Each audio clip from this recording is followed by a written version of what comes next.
one question that really stood out in my mind. I was doing this a few months back, and someone in the audience asked about how the ADD person in the relationship, how do I avoid feeling babied and controlled? And I just thought that was a profound question. ADHD Rewired, episode number 27.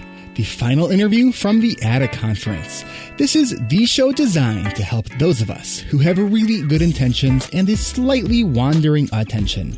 Whether you have ADHD and you want to learn more about it, or you are looking for ways to organize your time, your things, or the many details of life so you can get more done, this show is for you. My name is Eric Tivers. I'm a licensed clinical social worker, coach, and consultant. We know that starting can be the hardest part, so let's get started. Today's podcast is brought to you by Audible.com. Get a free audiobook download and a 30-day free trial. Go to audibletrial.com/ADHD Rewired. That's audibletrial.com/ADHD Rewired. All right, I am sitting here. It is still a pre-conference at the ADA conference, and I ran into Mike Fidel, who I met last year at the ADA conference, who, if memory serves me correctly, which may or may not, you wrote a really awesome song. You're a songwriter. Is that right? Yes, did one song last year. Yep. Awesome. And you're going to be doing something this year again? Going to be doing something this year. Excellent. Kind of a surprise. We'll see. Okay. So even though I could say that you'll hear it here first, you'll play the song before anyone hears this. So, there you go. All right. So, Mike, you are from Michigan, and you're actually going to be doing a couple sessions at the conference. Yes. Why don't you tell us a little bit about what you're going to be doing? Yes. One of the sessions, the session I primarily came to do is about ADD and relationships. About a year or so ago, at the conference last year, I became really excited about the stuff that was going on with folks talking about the impact of ADD on relationships. So I'm a performance person, and I put a small play together with an ADD spouse and some of the typical challenges we run into, ignoring each other, getting too frustrated too quick. Those have turned into sessions that I do around Ann Arbor, Southeast Michigan, where we'll do the performance and then talk with the audience about their relationships and what they've seen, and then try to give them tips and tricks for dealing with them. So we're going to do that session Saturday. And then Friday, Kirsten Milliken is doing a session on improv. With Play ADHD. Yes, Play ADHD. And she and I have been working the last few months to, I'm going to come in and do it with her, because I had thought about us doing some improv just informally for fun. And Dwayne Gordon had mentioned, there's already a session for that.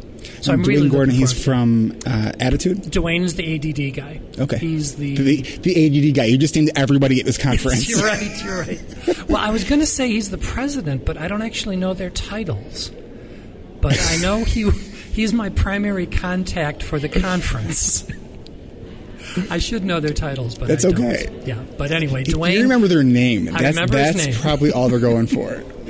Dwayne, I had mentioned to Dwayne, I had offered to do some informal improv, and he mentioned there was already a session. So I emailed Kirsten, who had a partner who couldn't make it. So plugged back in, and really, we think about this very, very much the same way, she and I. The values of play and the values of improvisation, and just the value really of being able to stop on a dime and change your direction, which I think is critical in a relationship. It's critical in improv, so the two fit together really well. So, Mike, maybe you can tell me about something that you did in your life that you used that notion of stopping on a dime and changing the direction that you were going in. Yeah. It's really done a lot for thinking about my relationship and being in the relationship. We play a game called One Word Story, in which each person gets to say the next word of the story. And so by the time it goes around the circle of 8 people and back to you, it's completely different than what you had planned. Well, a relationship is kind of like that. We were talking about vacation and where we wanted to go. And we both agreed on the dates and the type of hotels and the city, but we had completely different ideas of what we would be doing once we got to Chicago for 3 days. I have started making a list of the 20 plays we were going to go see in the museums we were going to stop at, and she had written down the 2 beaches we were going to go relax at. I said, So the ability to sort of let go of what your expectation was and be in dialogue with the other person, and then hopefully they're letting go too, and you're able to go back and forth, instead of holding on to, no, I'm fighting for my position and you're fighting for yours. And improv just forces you to do that. You can't go back. And if you do, you end up looking really sort of silly. Because from what I understand about improv, is that every person on the stage is doing their best to support the other person's role. That's exactly right. The key to improv is your job is to make the other folks look good. And it's surprising because some people, when I've taught this for adult ed, some people sort of consciously try to do that. And I said, no. The key is just to get you out of the way and then react spontaneously. And the reacting spontaneously, we're good at being off the cuff and, seat of the pants and all that. But often we still have an underlying thing we want to get to. Mm-hmm. And so there's two levels. On the surface, we're very good at switching and swapping and changing. But those are sort of, in some ways, those are surface changes. The real fundamental change means I need to let go of my agenda and have the two of us be in dialogue. So, yeah, exactly right. And if in the relationship you're looking to enhance the other person's life instead of your life, it just works better. Yeah, and I think that goes to the notion that when you put 100% into the relationship, into the other person, so this notion that a relationship is 50-50, well, that doesn't always work, because then there's this big pool of, well, what happens then? Yes. It's 100-100. And relationships are synergistic. Yes. With me and my wife, it's we complement each other, and I think that in many ways that how we kind of combine our kind of complementary abilities, it really helps each other out. She's the detail person, I'm the big picture person. The details are painful to me. The big picture is painful to her. Yep. She wants the directions. She's like, what do you mean you're not looking at the directions? Well, because I won't understand what they mean until I actually try it. Yes, yeah. Or traveling. I have no idea what street we're on, but we're heading north, so we're doing the right thing. That's not an N, honey. That's a... I don't know where I was going with that. All right. But I wanted to actually ask you, though, is there something, whether it's a goal that you have for this conference or something that you're really hoping to learn being here today or this weekend? There's two ways to answer that. I think, one is my personal agenda for the weekend is just to sort of hear more information about what everyone's working on. And what I mean by that is, I think as of last year, I think relationships, especially sexuality in relationships, were sort of in the background, and they got touched on in some of the treatment models and all that.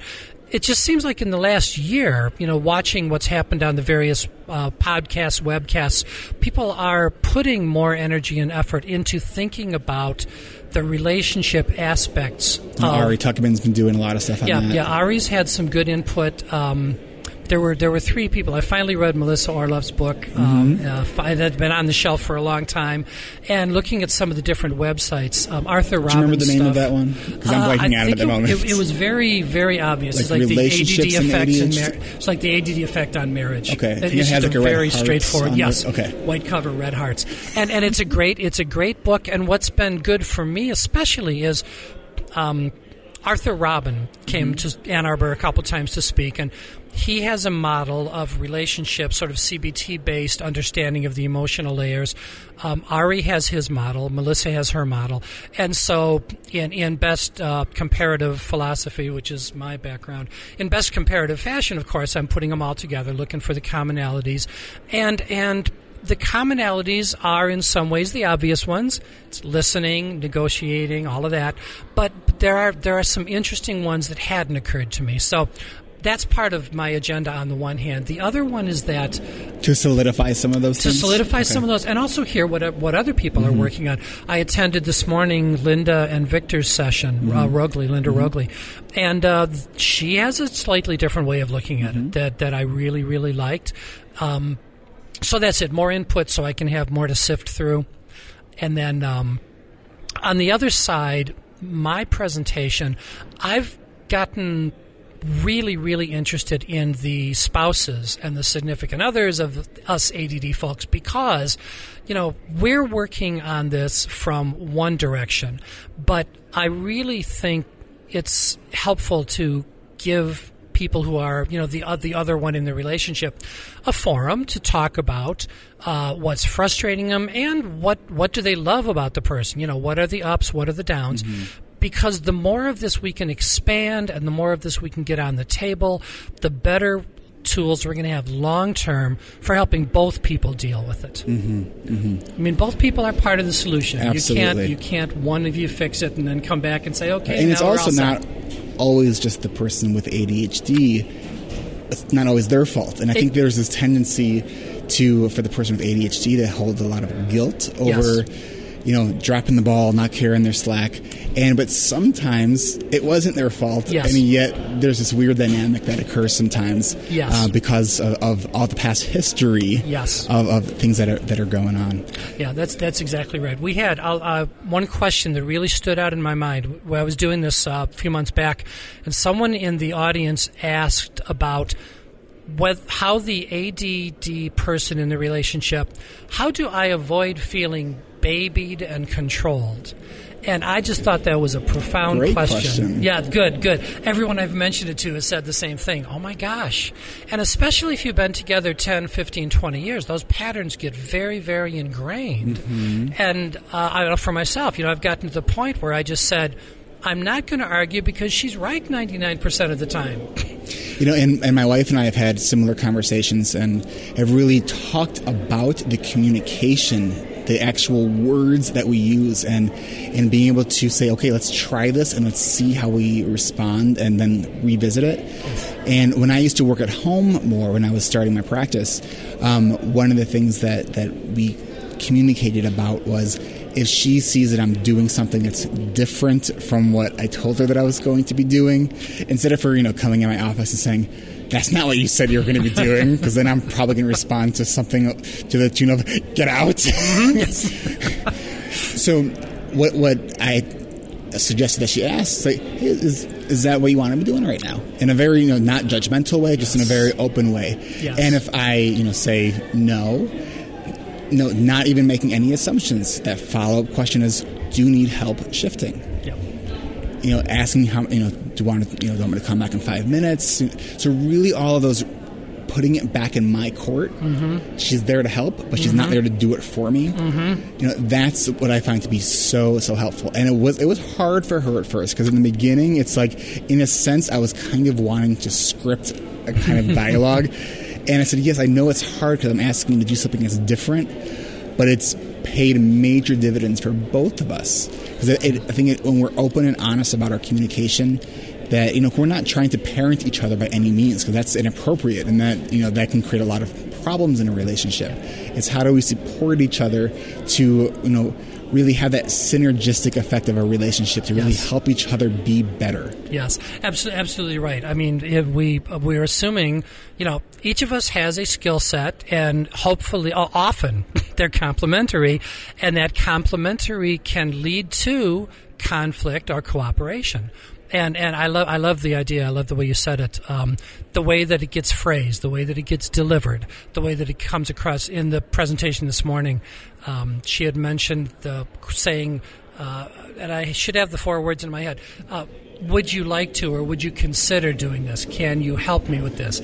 As opposed to go take out the trash. I'm sorry, you're right. No.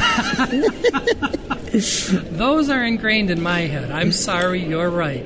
All right, so you're pulling out your notebook here. I'm going to flip to it because I think it was very, very, very helpful.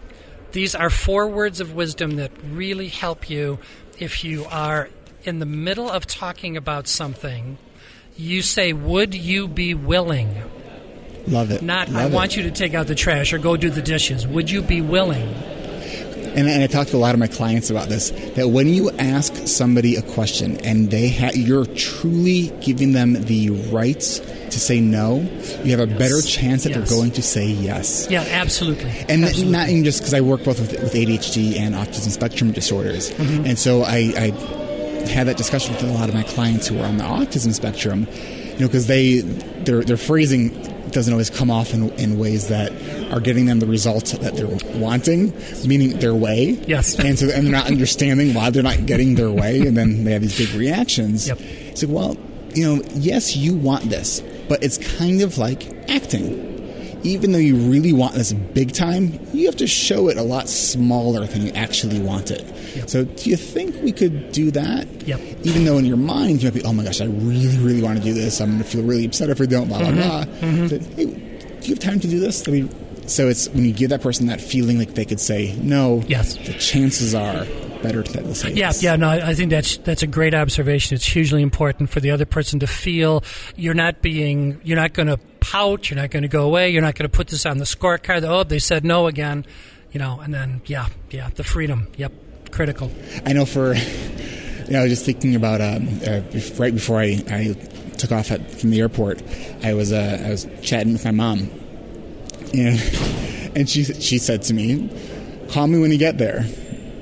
And I said, if you see a post on Facebook, I'm there. And I've had a lot of conversations with my mom about this one. And it's that, don't tell me what you want me to do. Like, if you said, hey, if you have time, if she would ask me, if you have time, I know you're busy, don't worry about it. Yes. There's going to be a better likelihood that not only am I going to do it, I'm going to want to do it. Yes, to want to do it. And remember to do it. Yes. Yes, because it came as a request. Because here's the thing, whether or not you have oppositional defiant disorder or not, I think when you have ADHD, there's a kind of undertone of oppositional behavior. And I think this is true for a lot of people, too, that as soon as you're told to do something, there's a part of us that just doesn't want to do it. Yes. Yeah, and that, I do think it's heightened in us, but I think that's kind of pretty normal human behavior. I don't want to be told. Right. Like, I want to be asked. I want to be encouraged, and I want to be thanked. Yeah, and thanked afterwards. Yes. That's important, too. We've talked about that, too, that, the idea of saying to someone, thanks for taking out the trash, or thanks for doing the dishes, on one level seems like, wow, that's just what you do. But on the other level, the point of fact is you do appreciate that they did it. And so why not say it? Yes, I say it often to my wife. If I ever don't, now I have it in recording. Thank you, honey, for everything that you do. I should go to those in, too. Gene, thank you for letting me go on this trip. That's a great idea. I'm actually going to create a segment, I think, this weekend where I'm going to ask people to thank their non-ADHD spouses. Yes, that's brilliant. And then they can just loop that. Are you looking to improve your marriage or improve communication with your partner? Then let me suggest an amazing book on marriage that is actually based on hard science, but is not boring. Go to audibletrial.com/ADHD Rewired and get a free audiobook download. Check out John and Julie Gottman's 10 Lessons to Transform Your Marriage. Thanks to their research at the Love Lab Research Facility, John and Julie Gottman's findings have transformed our understanding of how to help struggling marriages. The authors share stories of 10 couples and how they've worked through some of the serious challenges that could have ended these marriages. You can support ADHD Rewired and get a free audio version of this book, 10 Lessons to Transform Your Marriage, by going to audibletrial.com/ADHD Rewired. Again, that's audibletrial.com/ADHD Rewired for your free audiobook download. Because, one of the goals of ADHD Rewired is to give both a scientific-based understanding that is very delivered in a very layperson kind of manner. So, yes, I have some content where I talk about some of the brain chemistry, but it's really the conversations. It's how does this look like in real life? Yes. And take it seriously, but then also to have fun at the same time, because some of the stuff that we do is just so absurd that, you have to kind of laugh at it and not take ourselves so seriously. So it's that blend of kind of humor and humility and education and, self-improvement, because I think we can always continue to do better. Because, if you were on this course, people are here at this conference, they're here because they want to learn and they want to do better. Yes. So, it's not just for the food, because it's overpriced. And it's well, or even it's not even for the hard science, because we can get that. I do think it is that. It's for seeing how this stuff happens on the ground. How does it happen in day-to-day real life? And that's really what drew me to. That's why I'm using sort of the performance techniques and the storytelling techniques, because I think I just love the fact that you can do something as simple as the fight about you were 10 minutes late, and everyone in the room's nodding their head because they've all been there. We've all done it. We all know it's not intentional, but if you want me there at 6, tell me 5:30. You've increased your odds. Yeah, yeah, absolutely. And we laugh about it. That humor and humility, that exactly what you said. You have to be able to do that. Otherwise, it becomes, this is a big weight. It's a big burden. How are we going to fix this? And it's not a matter. You're not going to fix it. You're going to live with it. And I think one of the things that I think is helpful and why it's so important to understand the science of ADHD is that when you look at the behaviors that your partner is doing or even yourself, and no, it's not intentional. It's not them. Yep. Why would somebody choose to wait to the last minute to do something and then cause all this extra stress? Maybe things are now more expensive. Yes. So I had this idea a while back that I wanted to create like these postcard things for my podcast for when I give my presentation this weekend. And then it slipped somewhere out of my mind, and then I thought about it Tuesday. So now here's the good and the bad. So I went onto Staples website, and I thought I can, go to where they print, and I go pick it up. So I went to call them, they're closed, and I have to be on an airplane. And then I made this whole thing on their website, and then I go to check out, and I realized that there's not even an option to pick it up in store, so I couldn't even do it. It says, rush delivery 3 days. I'm like, well, today's Tuesday. I'm presenting on Saturday. I call the hotel. I asked them can I get something shipped there. And so typically if I have to make like more than 2 phone calls to do something, it's not happening. And that's part of my ADHD. And I did it, and it's costing me more money to get it, shipped rush delivery. And I'm hoping I didn't have my wife proofread it, which is I've learned that mistake so many times. So we'll see. I didn't order an overabundant amount. So okay. Yeah. Planning ahead.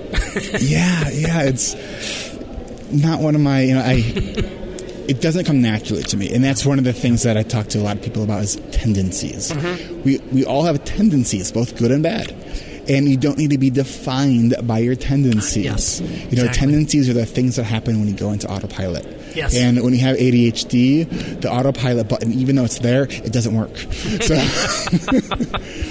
so you have to be very intentional about what you do. Very intentional, all the time. So I have a feeling that if all of my conversations this weekend go like this, I'm going to use up all of my audio, and then I'm going to be editing for the next year. So I want to, say thank you for your time, and we'll be chatting throughout the weekend, and I appreciate it. Thanks so much. Yeah, and if is there anything that you're doing that if people wanted to reach you at, they could find you? There is a website I've started up that's just called Mike's Scratchpad. It's a WordPress blog. It's one long word, Mike's Scratchpad, with 2 D's on the end to make it ADD friendly. Take a peek around there. I'm starting to grow that thing a little bit, and having fun with it so far. All right, Mike, thanks. Have a great conference. Great, you bet.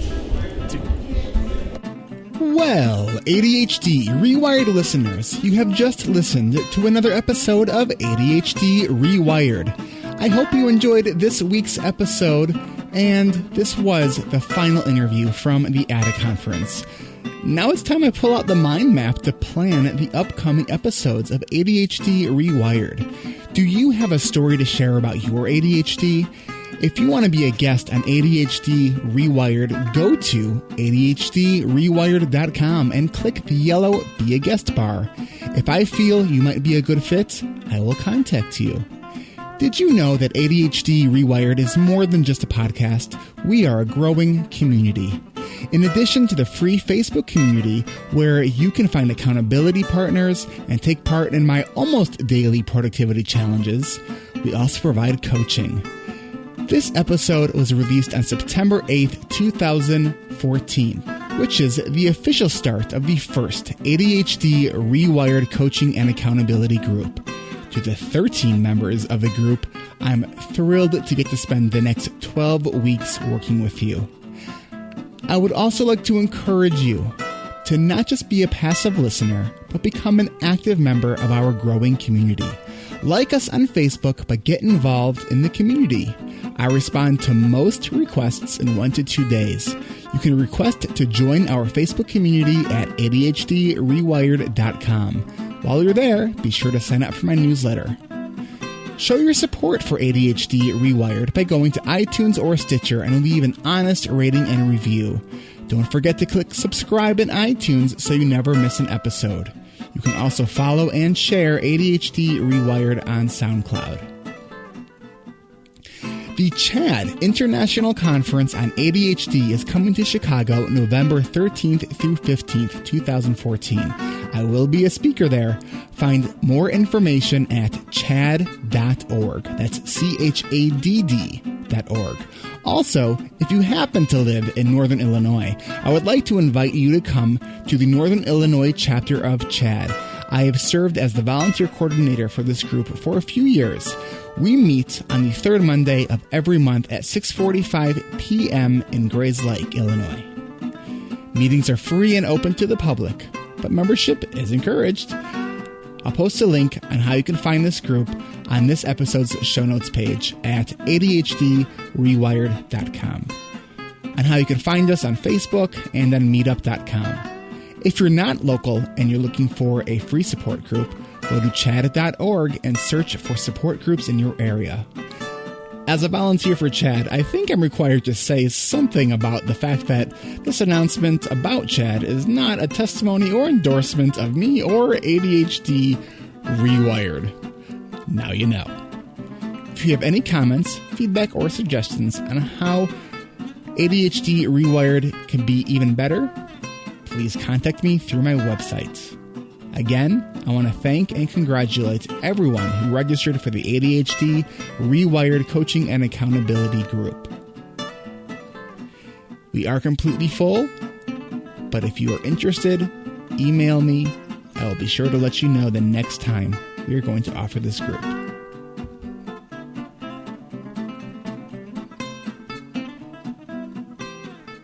Until next time.